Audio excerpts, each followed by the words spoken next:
Que vous dire à vous, jeunes qui avez choisi maintenant de rentrer en politique, maintenant, c'est-à-dire en 2015? Bien d'abord que c'est le bon moment. C'est un moment où justement la politique cherche de nouveaux chemins, de nouvelles personnalités et aspire précisément à recevoir l'impulsion, les idées nouvelles des jeunes générations. C'est une belle fenêtre d'opportunité. Alors comment réussir en politique?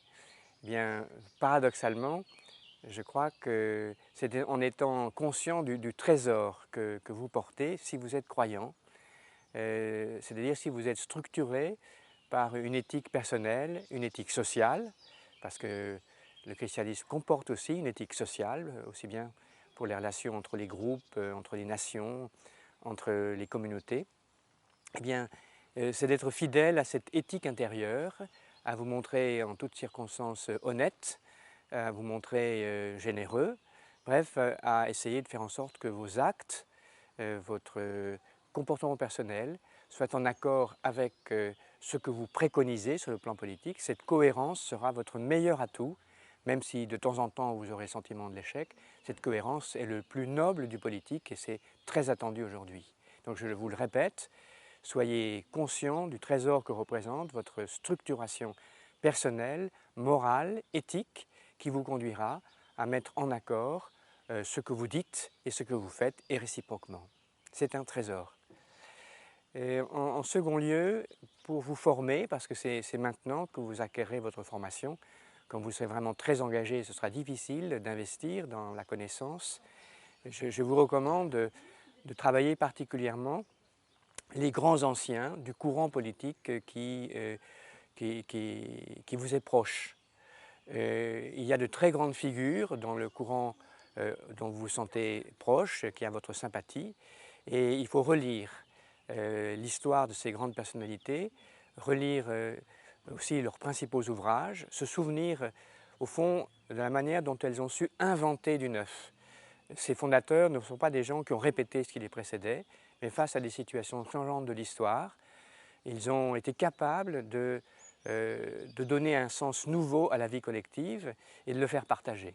Ça, ce sont des choses qu'il faut absolument garder en mémoire, avoir présent à l'esprit, et ça vous permettra dans des discussions complexes, dans des argumentations superficielles, de revenir à l'essentiel à travers les grandes figures qui ont constitué le courant politique. Il y a en France quelques grands courants politiques qui ne changeront pas. Eh bien, il faut revenir à ces sources, les travailler, connaître des citations. Bref, il faut vous les approprier, pas dans le sens qu'il faut répéter ce qu'ils ont fait, mais dans le sens qu'ils ont été capables d'inventer du neuf face à des situations nouvelles. C'est ça dont notre pays a besoin, inventer du neuf dans une situation nouvelle. Et la dernière chose, c'est qu'il faut aussi que je vous conseille de bien connaître vos adversaires en politique, bien connaître leurs pensées, car elle n'est pas entièrement mauvaise, loin de là. Il y a beaucoup de choses à apprendre de la pensée de nos adversaires. Et si en politique vous êtes capable, dans le débat et l'affrontement, à reconnaître que vos adversaires disent du vrai, je suis sûr que ce sera une force. C'est en tout cas une faiblesse de la vie politique française que chacun veut donner l'apparence que les autres sont tous nuls et que soi-même on détient la vérité. C'est en grande partie la source des difficultés de notre pays aujourd'hui, c'est que personne ne veut reconnaître qu'en réalité il y a beaucoup plus de continuité, de convergence entre les actions menées concrètement par les différents partis, et l'opinion publique vous saura gré de ne pas faire comme si vous aviez la science infuse et comme si vos adversaires étaient nuls. Non, soyez ouverts à la vérité qui vient de tous côtés, y compris de ceux qui nous sont contraires. Voilà, et je suis sûr qu'avec ces petits talismans, vous réussirez, en tout cas je le souhaite pour vous. La dimension européenne est une dimension fondamentale de l'avenir de notre pays. On ne reviendra pas en arrière sur les profondes orientations qui ont été prises depuis 1950, lorsqu'on a voulu tirer la leçon de décennies de conflits terribles. Donc je pense que la question de l'unification des peuples trouve dans l'Europe, de manière irréversible, une solution, une une forme institutionnelle, puisqu'il faut des institutions pour créer l'unité entre des peuples qui restent séparés, qui restent distincts.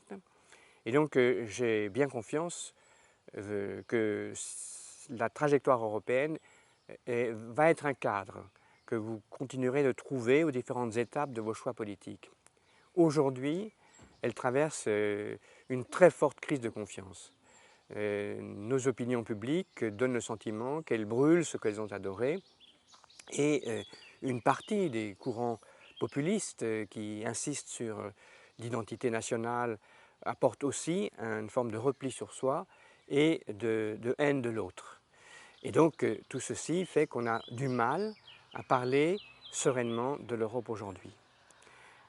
Comment surmonter ce contraste entre ce caractère, à mon avis, inéluctable du rapprochement des peuples, parce que dans le monde d'aujourd'hui, c'est impensable que notre pays puisse tirer tout seul son épingle du jeu. Quand nous pensons simplement à notre relation avec l'Afrique, à la question des migrations aujourd'hui, penser que la France puisse fermant ses frontières, s'en sortir mieux, je pense que c'est vraiment une impasse.